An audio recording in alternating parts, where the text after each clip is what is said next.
All right, next up is the North Carolina Tar Heels. So with Drake May as their quarterback, they had a 17-10 record, but they struggled when he left though with a 6-7 record this past season.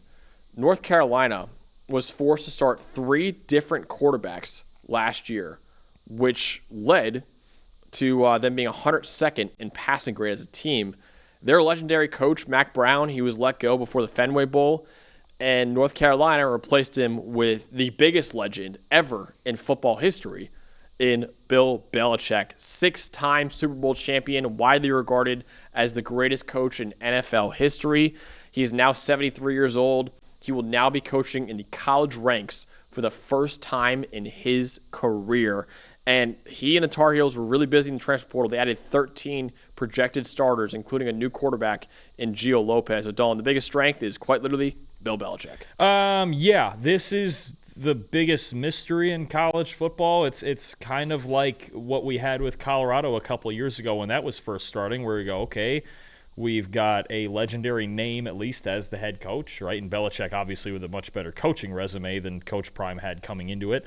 But a team full of transfers that we know almost nothing about. So the idea, at least on the surface, before we see anything happen, is, okay, he's Bill Belichick. He gets his teams to execute at a high level, and no matter who's on the field, his teams are going to execute and give him a chance to win, right? I think that's the idea. 6-time Super Bowl winner, obviously had even with Tom Brady, a lot of those Patriot teams playing maybe even better than their talent level was. That's the idea right now, is that he's Bill Belichick. And if he can take the greatest coach in NFL history thing down with him to college, then this could be a lot of fun, because so often it really can be in college just about how well these kids are coached. Yeah, absolutely. Yeah, greatest X's and O's coach of all time, I would say. 6 Super Bowls, second most wins of all time with 333 right now. Again, it's a gamble because he's never coached in college football before, and he's 73 years old now.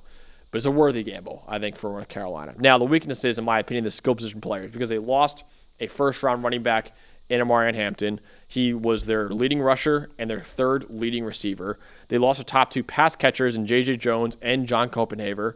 And all of North Carolina's replacements are basically in-house players too, aside from Isaiah Johnson, who only had 276 receiving yards last year at Michigan State. So skill position players are a big question mark right now, and you have a new quarterback now, Dalton and Gio Lopez. Yeah, lost Bryson Nesbitt, who was a big-time playmaker for him, too. So I think you're talking about it. Again, this is one of the biggest mysteries in college football. We've seen this now when teams get new coaches, not even just a guy like Belichick, where so many transfers and so many guys just looking for opportunity. We don't know who's going to emerge. But I can tell you about a guy who started most of last year at South Alabama, and Gio Lopez. Look, he was pretty solid as a redshirt freshman last year. Lefty passer who can throw the ball vertically. He's a tough player, 4th best rushing grade in the country at 86.1 last year. And I think what you have is a guy, if you can get him to use his legs a bit, he's a tough runner with good vision, and then you can throw it deep downfield over people's heads. That's where you're getting into Lopez's strengths here, right? He got a 91 deep passing grade last year, completed 49% adjusted completion rate on deep balls last year. Both of those are very good numbers. Now, I think, to me, what Lopez needs to work on, and a lot of guys, young guys, need to work on, his legs were really his biggest weapon against pressure. Throwing against pressure was an issue for him last year. 34.6 passing grade under pressure was a problem. And again, he's a young kid. He's talented. Even though he's kind of undersized, he generates a lot of power. He's got a really good arm, throws from his lower body that very, very well. But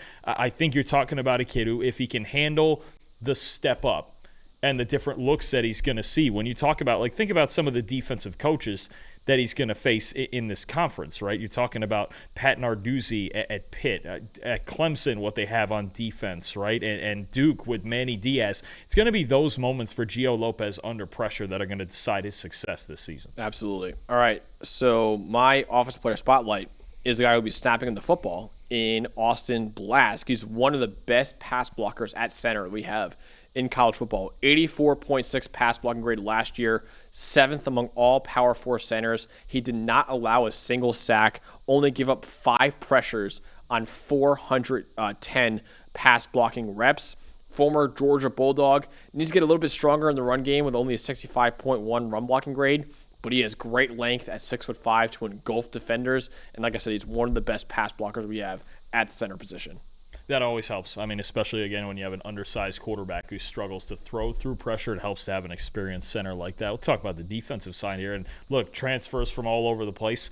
One of them coming with Steve Belichick, defensive coordinator, over from Washington, cornerback Thaddeus Dixon, who had an 80.9 coverage grade last season and 12 forced incompletions, 7th among all Power 4 corners. I think you're talking about if Steve Belichick's going to go heavy man-to-man this year in this defense at North Carolina, if he wants to get aggressive, Thaddeus Dixon is really the right player to start that with, and it helps that he's already got 1 year in the system at Washington last year where the secondary was pretty good. That's a team that struggled in the trenches more so than on the back end, but that's a good secondary that Steve Belichick had, and he's going to bring one of the best players from it in Thaddeus Dixon over with him. So their over-under is 7.5 right now. Are you going over or under in what should be one of the most fascinating teams to follow in 2025? Gee, wow. I'll tell you something. Their first game against TCU on that Monday Night Football for college. That's a lot of huge Week 1 ACC games, I will say. Yeah, TCU at UCF is fun, out of conference, and they get Clemson as the first conference game because, of course, they do. I'm going to play it safe and go under. There's just so little I'm sure of on this team. I just don't. I mean, you're basically, if you're picking the over, you're going, yeah, Bill Belichick still got it, right? Yeah. Not that he doesn't still have it. He's obviously the greatest coach ever, but it's college. It is different. It's a little bit different dealing with the mistakes from professionals week to week and then from 18, 19, 20-year-old kids, right? I'm going to take the under. I could see, look, if Lopez is good and he's really got this team playing fundamentally sound football, as is, the Belichick way. Do we call it the Tar Heel way now instead of the Patriot? I guess so. Instead of the Patriot way? We can't go Patriot way. You got the Tar Heel way. We'll go with it. We'll figure it out as we go. But I'm going to take the under. I'm going to play it safe. We're going to find out a lot week 1. TCU is a good team coming in there. Yeah, I think, like I said, it's going to be a fascinating storyline to follow this year. I think they could have a winning season at North Carolina, but unlikely they'll be competing for an ACC title this year. I'll go under 2. I could see them going 8-4 though. It's actually a pretty manageable schedule, I will say, in the ACC. Not a lot of besides Clemson. They could, if Belichick is really good, I mean, they could start winning games left and right in the ACC there. Yeah, they don't have the worst schedule here. There's some games even their level of talent should be able to win, but you got a coach making a jump in a certain way. You've got a quarterback making a jump up from the Sun Belt. Let's see what the rest of it, especially their defense. I think I feel better about their defense right now than their offense. I'm just not sure what they have on offense. I like Lopez. It's just a step up now. And yeah, they lost so many players in that skill position players from their receiving core to their running back unit, obviously too, with Marion Hampton gone. So I'm worried about a little bit with that offense right now. So yeah, I'll go soft under. I think it's like a 7-5 football team though. Hey, thanks for watching another episode of the PFF College Football Show. Please make sure you guys subscribe to the channel. Also, subscribe to PFF Plus at subscribe.pff.com for all of the same data and grades that we use in our show, plus fantasy tools, betting tools, and our mock draft simulator.